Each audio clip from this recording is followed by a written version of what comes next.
Good morning to all of you વિદ્યાર્થી મિત્રો, આજના વિડીયોમાં આપણે તત્વયોગમિતીય ગણતરીઓ વિશે જોઈશું. એટલે કે તમે સમીકરણ આપ્યું હોય તો એને સંતુલિત કેવી રીતે કરશો એની માહિતી મેળવવાની છે.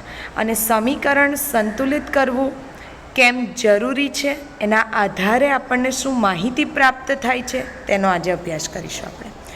તો તમને ક્વેશ્ચન કંઈક આવો પૂછાય કે તત્વયોગમિતિ અને તત્વયોગમિતીય ગણતરી વિશે જણાવો.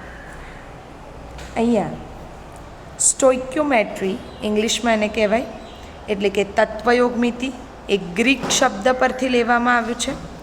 સ્ટોઇક્યોનનો અર્થ થાય તત્વ અને મેટ્રોન એટલે માપન. આ રીતે આખો શબ્દ બન્યો છે સ્ટોઇક્યોમેટ્રી.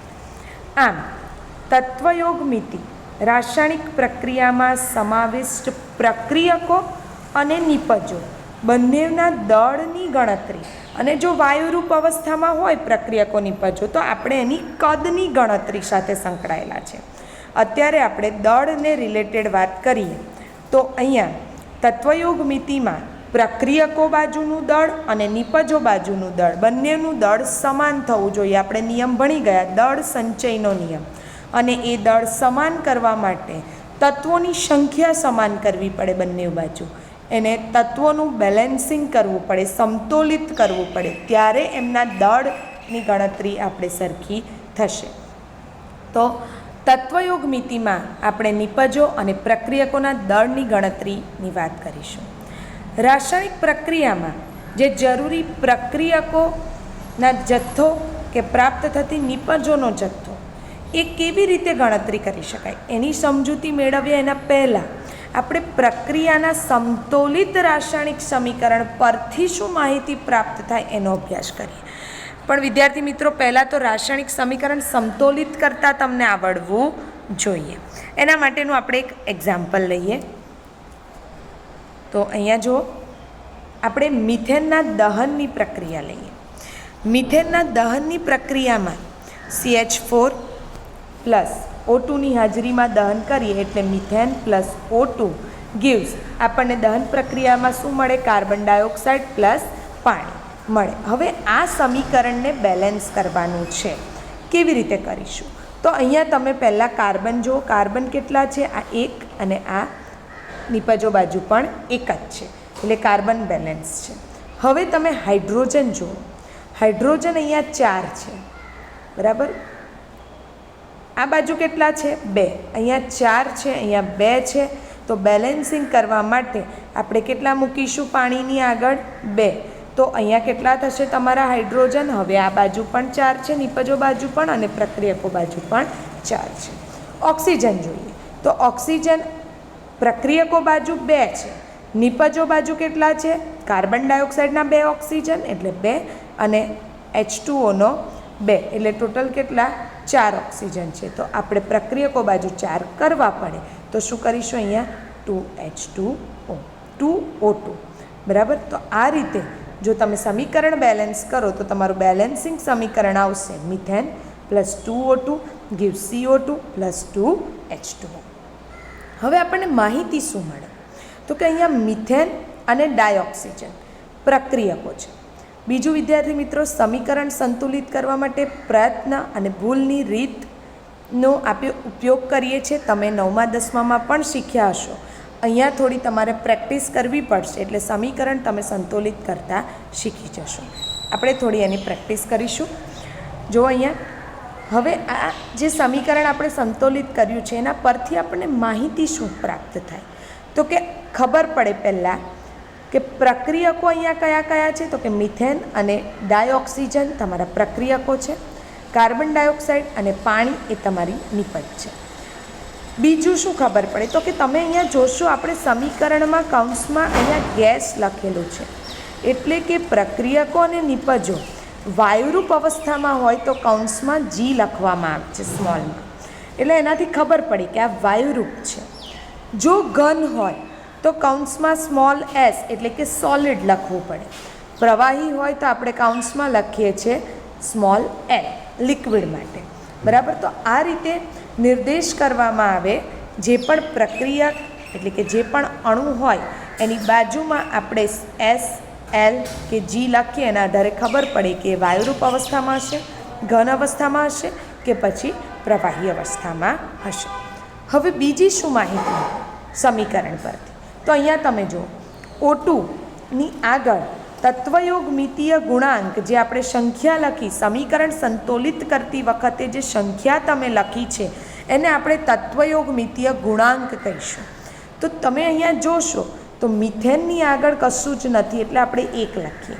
તો મિથેનનો તત્વયોગમિતીય ગુણાંક કેટલો છે? 1. O2ની આગળ કેટલા છે સંખ્યા? 2. તો O2નો તત્વયોગમિતીય ગુણાંક થશે 2. એવી જ રીતે કાર્બન ડાયોક્સાઇડની આગળ કંઈ પણ નથી તો આપણે 1 મૂકીશું. કાર્બન ડાયોક્સાઇડનો તત્વયોગમિતીય ગુણાંક થશે 1. અને અહીંયા પાણીની આગળ આપણે સમીકરણ સંતુલિત કર્યું ત્યારે 2 સંખ્યા મૂકેલી છે એટલે પાણીનો તત્વયોગમિતીય ગુણાંક થયો 2. તો આ રીતે આપણને એમના તત્વયોગમિતીય ગુણાંકોની પણ માહિતી મળશે. હવે આ જે બધી માહિતી છે એના આધારે આપણે દળ, મોલ, અણુની સંખ્યા વિશે શું કહી શકીએ વિદ્યાર્થી મિત્રો? આ ખૂબ જ અગત્યનું છે. અહીંયા તમે જુઓ, હું મોલને રિલેટેડ વાત કરું તો 1 મોલ મિથેન 2 મોલ ડાયોક્સિજન સાથે પ્રક્રિયા કરીને 1 મોલ કાર્બન ડાયોક્સાઇડ અને 2 મોલ પાણી આપે છે, આવું કહી શકું? જે તત્વયોગમિતીય ગુણાંક છે એ જ બરાબર મોલ. બરાબર. હવે અણુની વાત કરીએ તો જેટલા મોલ હોય એટલા જ અણુ કહેવાય અને એના ગુણ્યા 6.022 ગુણ્યા 1023 કરો તો એને અણુની સંખ્યા કહેવાય. આપણે અણુ વિશે વાત કરીએ ફક્ત. તો અહીંયા જુઓ, 1 મિથેનનો અણુ 2 ડાયોક્સિજનના અણુ સાથે પ્રક્રિયા કરીને 1 કાર્બન ડાયોક્સાઇડનો અણુ આપે છે અને 2 પાણીના અણુ આપે છે. પણ હું અણુની સંખ્યાની વાત કરું તો મોલ બરાબર 6.022 ગુણ્યા 1023 સંખ્યા. તો અહીંયા તમે જોજો, 1 મિથેનનો અણુ એટલે 6.022 ગુણ્યા 1023 ઘાત જેટલા મિથેનના અણુની સંખ્યા 1 મોલ બરાબર. તો અહીંયા 2 છે તો તમારે 2 ગુણ્યા કરવું પડે 6.022 ગુણ્યા 1023. 1 મોલ મિથેન 2 મોલ O2 સાથે સંયોજાય 1 મોલ કાર્બન ડાયોક્સાઇડ અને 2 મોલ પાણી આપે છે. હવે તમારે અણુની સંખ્યાથી એટલે કે એવોગેડ્રો આંકથી એને ગુણી લો તો તમને સંખ્યા મળી જશે. બરાબર. હવે આપણે દળની વાત કરીએ કે દળના આધારે કેવી રીતે ખબર પડે? તો તમને ખબર છે મિથેનનું દળ એટલે કે એનું આણ્વીય દળ જેટલું વજન. તો આણ્વીય દળ મિથેનનું શોધીએ તો કેટલું આવશે? 16 ગ્રામ આવશે. ઓક્સિજન માટે O2 1 ઓક્સિજનનું 16 પરમાણ્વીય દળ. અહીંયા ટોટલ કેટલા ઓક્સિજન થયા? 4. તો કેટલું આવશે? 64 ગ્રામ. બરાબર. કાર્બન ડાયોક્સાઇડ કેટલા આવશે આણ્વીય દળ? 44 ગ્રામ. અને પાણી 1 H2O 18 તો 2 થઈને 18 દુ 32 ગ્રામ. તમે અહીંયા એવું કહી શકો કે 16 ગ્રામ મિથેન 64 ગ્રામ O2 સાથે પ્રક્રિયા કરી 44 ગ્રામ CO2 આપે છે અને 32 ગ્રામ પાણી આપે છે. તો દળ એટલે એના આણ્વીય દળ જેટલું વજન. અને આણ્વીય દળને જે તત્વયોગમિતીય ગુણાંક હોય આગળ એના વડે તમારે ગુણવું પડે એટલે કે ટોટલ દળ લેવાનું છે. બરાબર. અહીંયા આપણને કંઈક સંબંધ આવો મળે છે. જો મોલને ખૂબ અગત્યનું છે MCQ માટે. મોલનો સંબંધ સીધો જ એવોગેડ્રો અંક સાથે છે. બરાબર. મેં તમને આ એક્સપ્લેન કર્યું. અને બીજું, મોલનો સંબંધ દળ સાથે પણ છે અને સંખ્યાનો સંબંધ પણ દળ સાથે છે. એટલે અહીંયા દળ પણ કયું દળ? તો કે આણ્વીય દળ અથવા તો પરમાણ્વીય દળ જેટલું દળ એટલી જ એમાં રહેલી અણુની સંખ્યા અને એટલા જ એના મોલ. તો આ બધાને એકબીજા સાથે રિલેશન છે. હજુ એક સંબંધ બાકી રહ્યો કદનો. દળ વિશે તો વાત કરી પણ કદ હોય તો ત્યારે શું કરવું? તો એસટીપી પરિસ્થિતિએ આપણે 22.4 લિટરને કદ તરીકે સ્વીકારેલું છે. એટલે કે 1 મોલ પ્રક્રિયા કે નિપજ હોય, 1 મોલ આવે તો એમાં કદ કેટલું હોય? 22.4 લિટર. એમાં અણુની સંખ્યા કેટલી હોય? તો કે એવોગેડ્રો અંક જેટલી હોય. અને દળ કેટલું હોય? તો કે એના આણ્વીય દળ કે પરમાણ્વીય દળ જેટલું. તો વિદ્યાર્થી મિત્રો, હું અહીંયા એવું કહી શકું, અહીંયા 1 મોલ છે એટલે એવું કહી શકું કે 22.4 લિટર મિથેન. O2 માટે શું લખાય? 2 ગુણ્યા 22.4 લિટર O2 સાથે પ્રક્રિયા કરીને 22.4 લિટર કાર્બન ડાયોક્સાઇડ વત્તા 2 ગુણ્યા 22.4 લિટર પાણી આપે છે. ખ્યાલ આવે છે? તો કદ માટે એસટીપી પરિસ્થિતિ આપણે 22.4 લિટર સ્વીકારેલું છે. તો જ્યારે કદની વાત આવશે તો આપણે આ રીતે ગણતરી કરીશું. બરાબર. અને બીજું તમને એક હજુ રિલેશન ખબર છે કે ઘનતા બરાબર દળ ભાગ્યા કદ, જેના વિશે તમે માહિતગાર જ છો. તો આ રીતે તત્વયોગમિતીય એટલે કે તમે સમીકરણ સંતુલિત કરવાનું અને તત્વયોગમિતીય ગુણાંક જે સમીકરણ બેલેન્સ કરો છો ત્યારે તમે જે સંખ્યા મૂકો છો એને તત્વયોગમિતીય ગુણાંક કહેવાય. અને એના આધારે આપણને કઈ કઈ માહિતી મળે છે તે આપણે સમજ્યા. હવે તમને ટેક્સ્ટબુકમાં કોયડો 1.3 આપેલો છે. એમાં આપણે જે હવે સમજૂતી મેળવી છે એના આધારે કઈ માહિતી પ્રાપ્ત થાય છે એ જુઓ અને કેવી રીતે આપણે એની ગણતરી કરીશું. તો પહેલું છે 16 ગ્રામ મિથેનના દહનથી ઉત્પન્ન થયેલા પાણીના ગ્રામનો જથ્થો શોધો. એટલે કે આપણે અહીંયા દળથી એક્સપ્લેન કરવાનું છે. વિદ્યાર્થી મિત્રો, પહેલાં તો મિથેનના દહનની પ્રક્રિયા આવડવી જોઈએ. તો મિથેનનું દહન કરીએ એટલે કે મિથેનને ઓક્સિજનની હાજરીમાં સળગાવીએ છીએ. બરાબર. તો મિથેનને ઓક્સિજનની હાજરીમાં સળગાવો તો અહીંયા તમને આ રીતે સમીકરણ મળશે CH4 + O2 gives CO2 + H2. પછી મેં તમને એને સંતુલિત કરતાં પણ શીખવાડ્યું. તો તમે અહીંયા સમીકરણ સંતુલિત કરશો તો CH4 + 2O2 gives CO2 + 2H2O આ રીતે આવશે. બરાબર.